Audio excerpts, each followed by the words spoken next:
আইনে জয় মুখ থাকাও।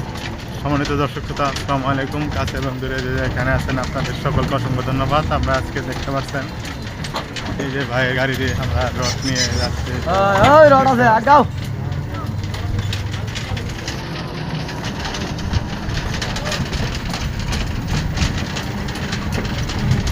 আমরা রড নিয়ে আজকে তিনানি থেকে হাতিবান্ধার উদ্দেশ্যে রওনা দিয়েছি। ইতিমধ্যে আমরা আজকে এই গাড়িটার মধ্যে 2 টন রড ভরেছি। তারপরেও গাড়ি কিছুই যাচ্ছে না। আরো কয় টন ভরা যাবো ভাই আপনার? আরে ভাই আরো ভরা যাবো। কয় টন? আরো 1 টন দিয়ে দিলেও যাবো গা। আর 1 টন দিলেও যাবো না? অনেক ভাড়া কত জন লাগবো? ভাড়া মসজিদের কাজ, এটা ভাড়া নিলেই কি না নিলেই কি? ভাড়া নিবেন না যাইলে? ভাড়া নিলেই কি না নিলেই কি ওটা কথা না। মসজিদের কাজ খুশি করে যাবে। মসজিদের কাজ আনে ভাড়া না দিলেও কিছুই হবে না। না না না আল্লাহর ঘর যায় তো। হ্যাঁ।